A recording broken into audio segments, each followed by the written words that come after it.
Cap no rádio. Check-up no rádio, hoje com o médico veterinário Dr. Robson Góes. Dr. Robson, seja bem-vindo aqui ao nosso Panorama 95, bom dia. Bom dia, Marcos, bom dia, ouvinte, bom dia, Geraldinho. Prazer estar aqui mais uma vez, Marcos. Olha, o câncer de mama em cadelas e gatas, né? Segundo o Conselho Federal de Medicina Veterinária, a ocorrência de tumor em cadelas é de aproximadamente 45%, quase o dobro dos novos casos de doenças em mulheres, é isso mesmo, doutor? Isso, Marcos. Veja só, o câncer de mama, como agora entramos no outubro rosa, né? A gente sempre procura estar atualizando as informações para os nossos ouvintes. O câncer de mama em cadela é o câncer que mais acomete esses animais e é o terceiro câncer que mais acomete gatas, tá? É muito preocupante essa neoplasia, esse tumor, já que tem um grande índice de malignidade. Ele é bastante invasivo, causando muita metástase, principalmente em gatas, e a gente se preocupa com isso porque é um índice alto. É um índice que é bem maior do que o índice humano em cadelas, né? Bem considerável. E sempre a gente procura estar orientando as pessoas como fazer até o exame nos seus animais. Você pode pegar, Marcos, o câncer de mama é uma alteração que vai existir na glândula mamária.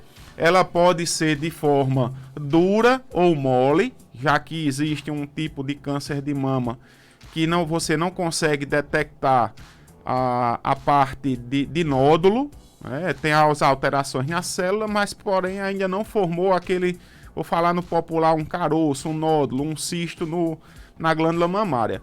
E a glândula mamária, ela na cadela e na gata, ela tem várias, né? Tem uma cadeia onde vai variar aí aproximadamente em torno de 12 mamas, né? Tem delas que tem 10, tem delas que tem 14, mas em torno de 12 mamas, né? 12 peitinhos, e que existe a possibilidade de aparecer nesses 12, ou em apenas um, ou em todos, né? Isso aí tem de ser bem avaliado. Você pode fazer o autoexame na sua gata ou na sua cadela, palpando desde o primeiro peito até seguindo a cadeia mamária, são 2 cadeias mamárias, e você vai palpando. Identificou a presença de algum nódulo ou de alguma alteração, aumento de volume, ou saindo secreção por esse peito, você já deve procurar o auxílio de um médico veterinário.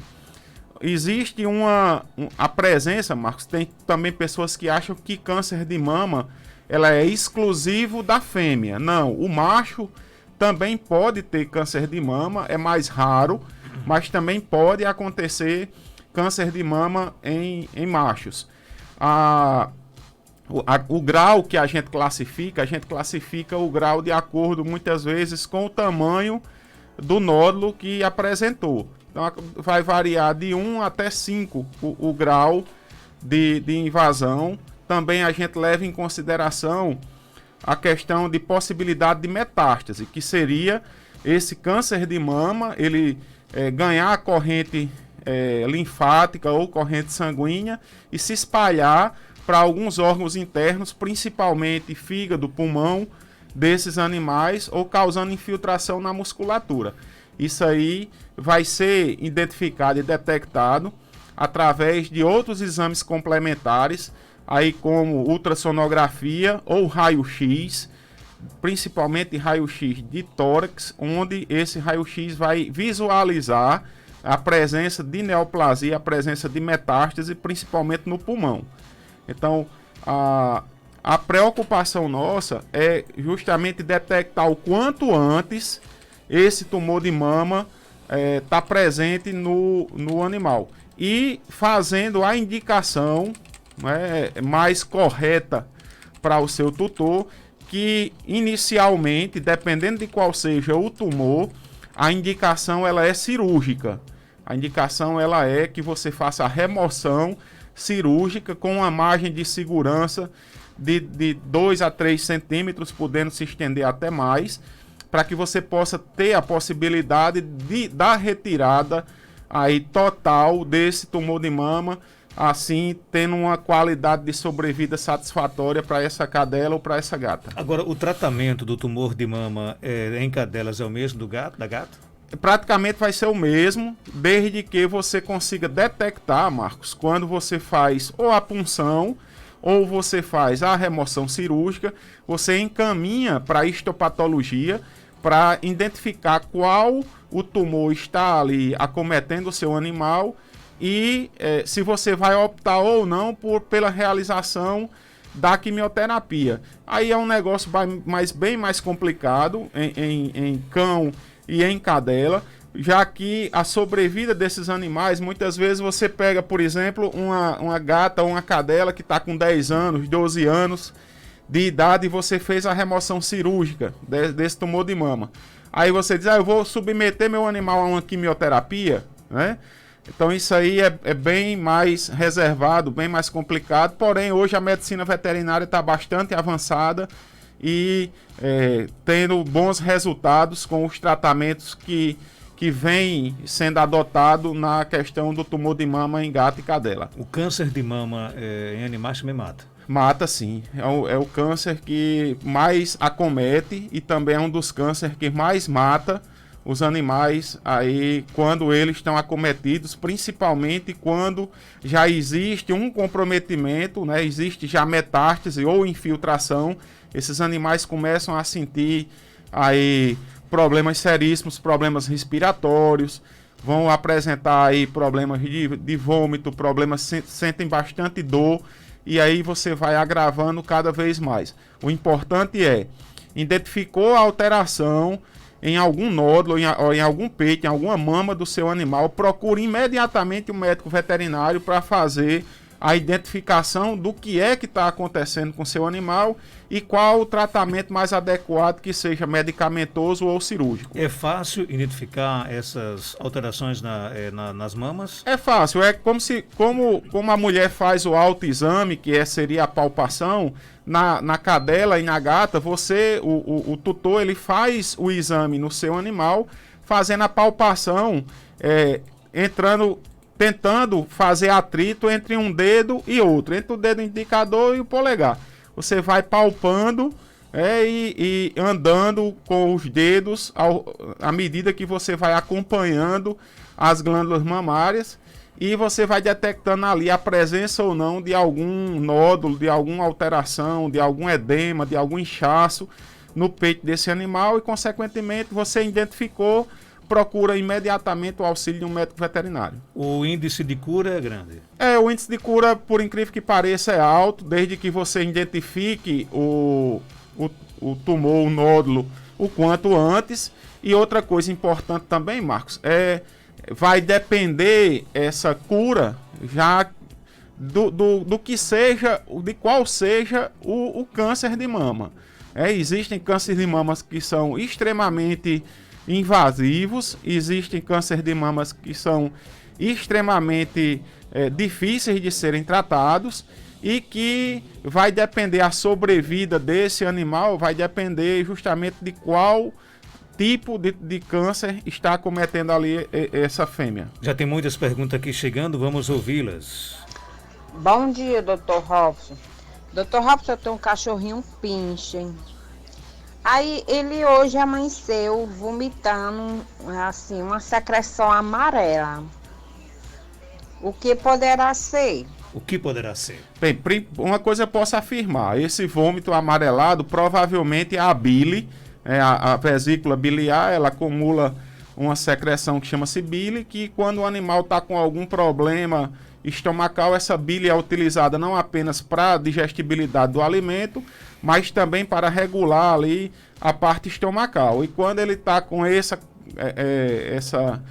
aí, característica de apresentar vômito, começa o fígado a eliminar aí, a vesícula biliar começa a eliminar essa bile, dando essa característica de amarelo. Agora, qual a doença pode estar por trás disso? Aí pode ter diversas doenças, desde um problema gástrico, uma gastrite, a um alimento que ele comeu que ofendeu, que não foi satisfatório para o animal, até uma doença do carrapato que está aí acometendo bastante o fígado e causando aí esse problema. Então, minha orientação é que leve esse animal para uma avaliação e posteriormente fazer o tratamento mais adequado.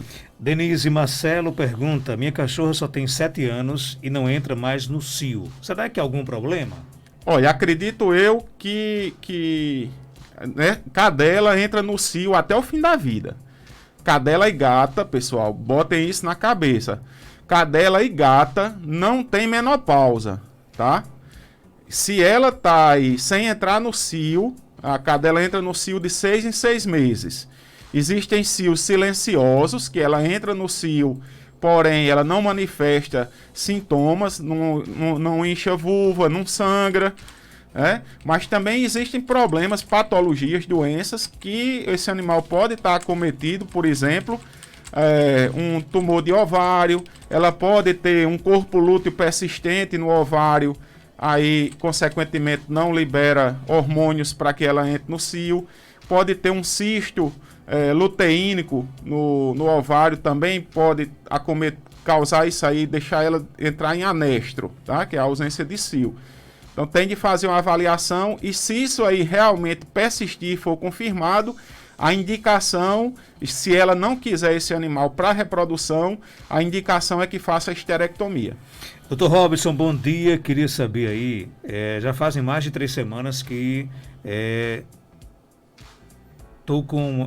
Não se refere aqui se é um animal? Será que é um animal? Daqui a pouco eu entendi melhor essa pergunta, né?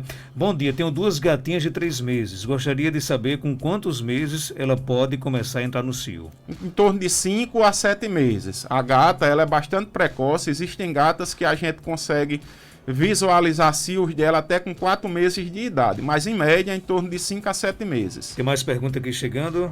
Bom dia, Marcos Dantas. Bom dia, Dr. Robson Góes. Gostaria de parabenizar pelo quadro de hoje. E eu tenho observação, embora não seja o assunto exposto aí, eu gostaria de dizer o seguinte, que a partir de ouvir o programa, eu comecei a observar o comportamento da minha cachorra. Minha cachorra Nina, uma pincher número 2 que eu tenho, que é muito sabida e ruim, ela é uma pestinha. Eu estou observando o seguinte, que quando ela está na época dela de menstruação, que a cachorra menstrua, ela tem aquele período de TPM e pós-TPM, ela fica abusada, ela fica com o humor alterado. Ela só quer saber de me morder, nem brincar, brinca, e nem quer ver TV comigo, só quer saber de me morder. Então a minha dúvida é o seguinte, se nos relatos dos pacientes aí do Dr. Robson, existe alguma coisa ligada a isso aí de TPM em cadela, se nos pacientes também acontece isso. Esse abuso que ela fica, a cachorrinha fica meio abusada de mau humor. Gostaria se isso procede. Essa relação do Marquito com a cachorra tá quase uma série do Netflix. Toda semana tem uma novidade, né? Mas Marcos, é interessante que os ouvintes, né, o relato que a gente tem lá na clínica, todos gostam muito desse quadro, em virtude justamente dessa possibilidade de fazer pergunta, dessa possibilidade de expor o que está acontecendo com seus animais, porque tem gente muitas vezes que tem o mesmo problema e que tem vergonha de ligar para perguntar ou não quer perguntar, e essa troca de informação que a gente tem aqui, esse quadro muitas vezes até divertido, da gente estar aqui trazendo essas informações, elas ajudam muito. Então, Marquito, realmente tem essa questão de TPM, você não é a primeira pessoa que relata, e na literatura a gente, quando estuda essa parte aí, existe sim alteração comportamental. Muitas vezes tem animais que invertem, tem animais que são bravos e fica mais tranquilo e fica procurando mais a companhia de pessoas. Tem outros animais que começam vou falar até um termo popular, viu, Marcos? Começa a mengar, né? Começa a procurar uma perna, procurar um negócio para tentar simular que está tentando cruzar, né? E tem animais que ficam com essas características aí que o Marquito está falando, da pinchezinha dele, começa a ficar agressiva, não quer companhia daquela pessoa que no dia a dia está com ela, e apresentam outras características aí de alteração comportamental. Isso é bastante normal. Ok, eu pedi desculpa aqui ao ouvinte, e agora eu consegui identificar aqui a pergunta dela. Ela perguntou o seguinte: doutor, meu gato já fazem mais de 3 semanas que está com uma dor de barriga grande, não passa. Já coloquei todo o remédio para ela tomar e não passa dor de barriga. Qual é a medicação que você indicaria para uma desinteria? Bem, Marcos, a primeira coisa que existe para desinteria é você fazer hidratação. É fundamental. O animal muitas vezes morre não pelo quadro diarreico, ela morre muitas vezes pela desidratação que aquela diarreia está causando. Então a primeira coisa que tem que fazer é reidratação, pode ser com soro aí normal ou pode ser com soro caseiro. E procurar o auxílio de um médico veterinário para uma avaliação. Por quê? Porque a diarreia em gatos, ela está associada não apenas, as pessoas atrelam a diarreia só a 2 coisas. Há uma questão de uma verminose ou a questão, muitas vezes, de uma infecção intestinal. E tem doenças em felinos que elas estão diretamente relacionadas a outras doenças. Por exemplo, doença inflamatória intestinal. Nós podemos citar quadros endócrinos, animais que têm problemas hormonais e que tem esse quadro diarreico, e principalmente as viroses que hoje estão acometendo os felinos. Aí nós podemos citar a calicivirose, a FIV, a própria FeLV, que podem causar esses quadros diarreicos. Aí esses animais aí vão ficar com essa diarreia por um bastante tempo, e por mais que você tente medicar, tente estar utilizando a medicação aí caseira, e você não vai conseguir reverter, porque o importante é identificar qual a causa base, qual a doença está causando esse quadro diarreico. Dr. Robson, tem uma cadela vira-lata de 9 anos e os mamilos dela sempre foram meio grandes, né? Isso pode ser câncer de mama? Olha, você tem justamente de fazer a diferença disso aí. Ter mamilo grande não significa dizer que ela tem tumor de mama. Você tem de fazer essa avaliação, identificar se existe presença ou não de nódulo, mesmo que não seja assimétrico. Muitas vezes você tem um peito maior e o outro é menor, mas aquilo ali não significa dizer que é câncer de mama. Então tem de fazer uma avaliação. Tem mais perguntas chegando? Bom dia, Marcos Danta. Bom dia, Dr. Robson. Dr. Robson, eu queria saber, após uma cachorra parir, com quantos dias ela entra no cio? E aí? Olha, a cadela ela é mais tardia do que a gata. A gata ela entra no cio em torno de até 30 dias, mais ou menos, Marcos, depois do parto. Ela já está entrando no cio, a gata. A cadela, ela geralmente entra no cio depois que aparta. Quando você aí retira os filhotes, ela tem um período ainda de descanso para poder entrar no cio. Então, em média, a partir de 60 dias de idade é que a cadela ela está voltando a entrar no cio. A maioria delas entra no cio aí depois de 4 meses pós-parto. Minha gatinha tem 11 anos e apareceu com um sinal na patinha dela. E ela tem época que morde e tenta arrancar esse sinal. Fica muito irritado e chega a sair um líquido. Será que isso pode ser um câncer? Poder pode, mas é mais fácil que isso aí seja um abscesso que rompeu, já que fica saindo essa secreção. É mais fácil que seja até um corpo estranho que está localizado na pata desse animal e que precisa muitas vezes de fazer até uma remoção cirúrgica, Marcos. Tem mais pergunta aqui chegando. Tem uma gata que já teve 5 crias. Ela tomou vacina anti-cio no dia 27 de junho e o retorno está marcado para o dia 27 de outubro. Em setembro, ela passou uma semana fora, voltou e está mais gordinha. Pode ter engravidado antes dos 4 meses da vacina? Com certeza, pode sim. Possa ser que nem sempre essas administrações desses progestágenos, que são essas medicações anti-cio, elas garantem o tempo suficiente, ou você pode aplicar e ter ocorrido um erro na aplicação, ou o produto ter ficado inativado por algum motivo, e ela não cobriu satisfatoriamente. Nessa situação aí, minha indicação é que você procure fazer um exame de ultrassonografia para detectar se existe ou não a presença de fetos no abdômen do seu animal e se ela está gestante ou não. Doutor Robson, eu tenho uma gata, já tem mais de 6 anos que eu tenho ela, muito sabida, muito ansiosa, ela nunca pariu. Você acredita que, pois tenho que chamar minha gata Naninha, né? Ela não tem gata, aí nós colocamos o nome dela de Naninha, pois esses anos todos ela nunca deu um gatinho, né? E aí, doutor Robson? Marcos, do mesmo jeito que tem pessoas com problemas hormonais, também nós temos animais com problemas hormonais. Existem animais que eles são inférteis. Eu não estou dizendo que é a situação dessa daí, mas tem animais que eles já nascem com características de infertilidade.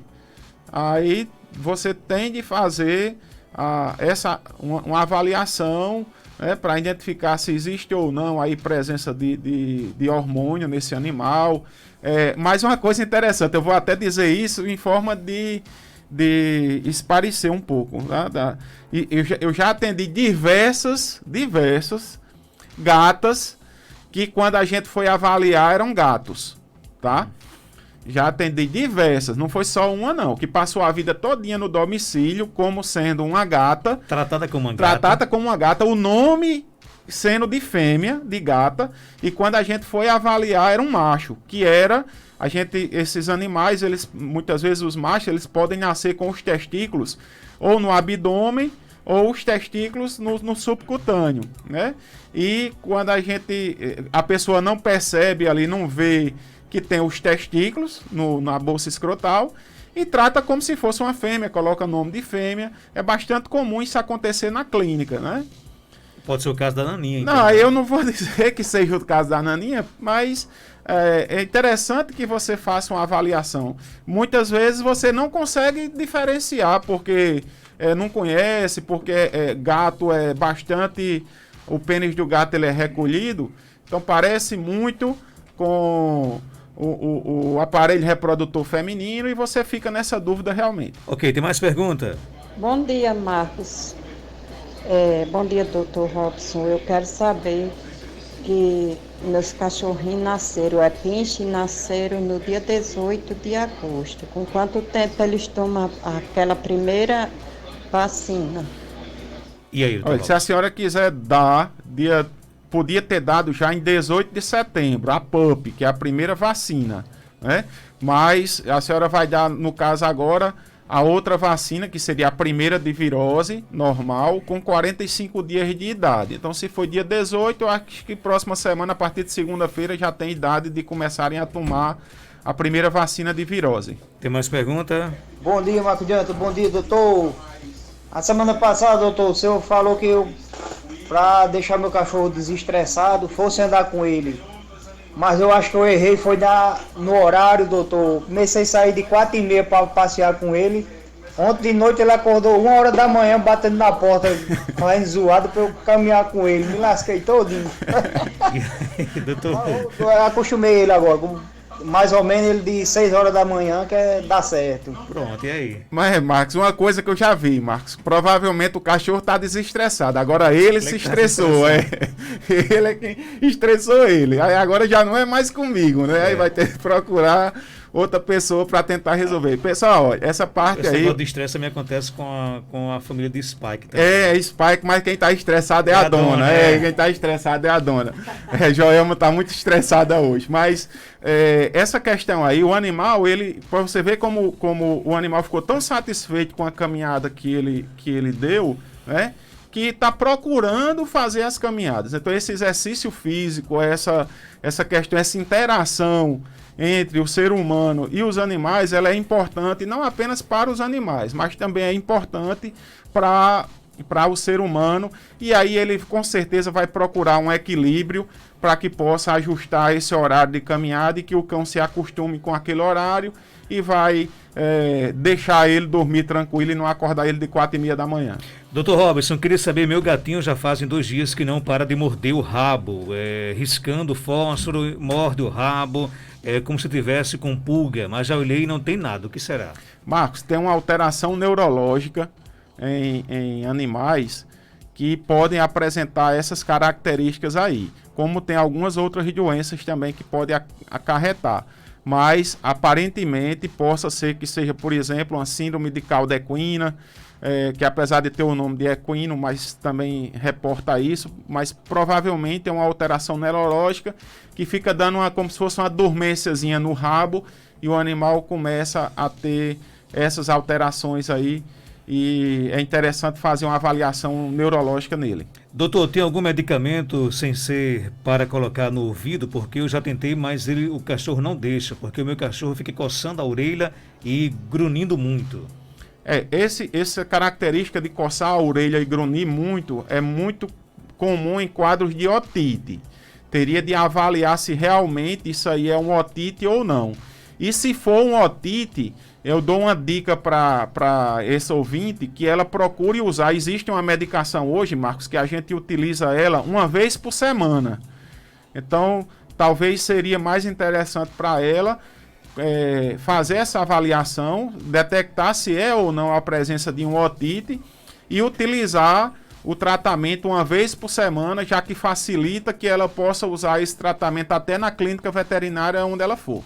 O nosso amigo Gustavo Nóbrega pergunta, doutor, o que acontece com os gatos? O daqui parece um maluco essa semana, correndo, pulando para cima, para baixo, será que ele pirou?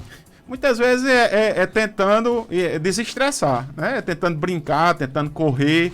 O gato, ele tem, principalmente quando é um gato novo, quando é um gato jovem, ele procura estar pulando, escalando, porque é da lei da natureza dele.